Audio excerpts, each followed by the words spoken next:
उत्तर प्रदेश में 9 विधानसभा सीटों पर 20 नवंबर को मतदान होगा। सियासी घमासान जारी है। बात होगी करहल विधानसभा की। करहल विधानसभा सीट सपा मुखिया अखिलेश यादव के गांव सेफई से सटी हुई है। इस इलाके में मुलायम सिंह यादव के समय से ही समाजवादी पार्टी का दबदबा बना हुआ है। पूरे सेफई परिवार की यहां गहरी पैठ मानी जाती है।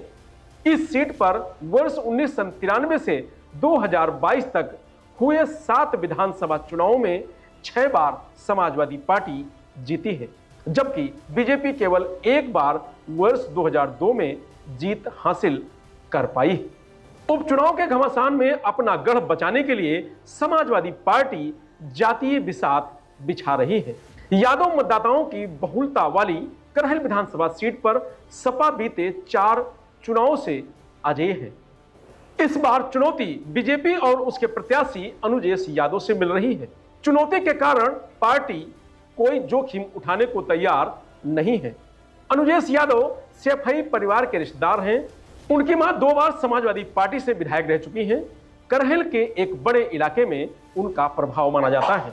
यही कारण है कि पिछले 20 साल बाद सपा को करहल में अपने ही परिवार के सदस्य से कड़ी टक्कर मिल रही है। लोगों की माने तो जीतेगी सपा ही, पर मार्जिन कम होगा और मेहनत ज्यादा करनी पड़ेगी। बीजेपी यादव मतों में सेंधमारी करने के लिए पूरी ताकत झोंक रही है। ऐसे में समाजवादी पार्टी अपने यादव वोट बैंक को सहेजने के साथ अन्य जातियों का समर्थन पाने की रणनीति में काम कर रही है। इसके लिए विभिन्न जातियों के नेताओं को क्षेत्रवार जिम्मेदारियां सौंपी गई हैं।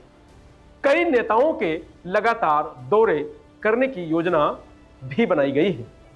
करहल विधानसभा सीट को सपा का गढ़ कहा जाता है। इस विधानसभा क्षेत्र में यादव मतदाता सबसे ज्यादा हैं, जिनकी संख्या करीब 1.25 लाख है। दूसरे नंबर पर साकी मतदाता हैं, जिनकी संख्या 40,000 के आसपास है। छत्री और जाटो मतदाता 30-30 हजार के आसपास हैं।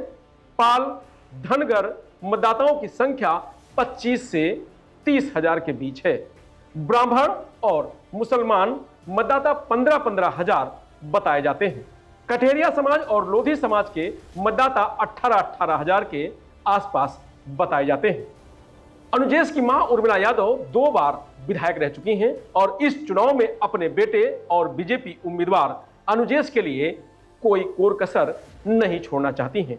यही कारण है कि वह गांव-गांव वोट मांग रही हैं। छोटी-छोटी चौपाल लगाकर लोगों को एक रहने की बात कह रही हैं और परिवार से पुराना वास्ता देकर बीजेपी के लिए वोट मांग रही हैं। तेज प्रताप यादव भी इन दिनों हर उस यादव परिवार के दरवाजे पर दस्तक दे रहे हैं जहां लगता है कि यादव वोट उनसे खिसक जाएगा।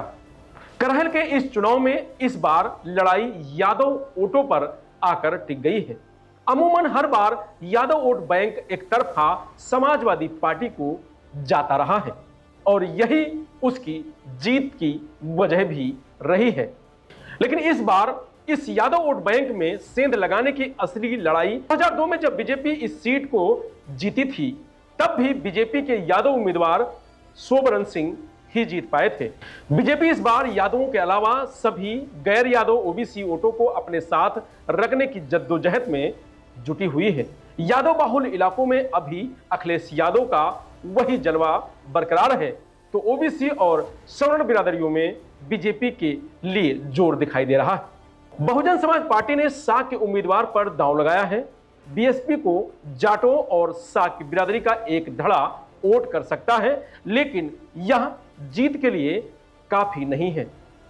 ऐसा तो बीएसपी के समर्थक भी मान रहे हैं कि इस बार बीजेपी का असर यादवों में बढ़ेगा, लेकिन यह बीजेपी की वजह से नहीं, बल्कि यादव बनाम यादव यानी अनुजेश यादव की वजह से। यही समाजवादी पार्टी के लिए टेंशन की बात है।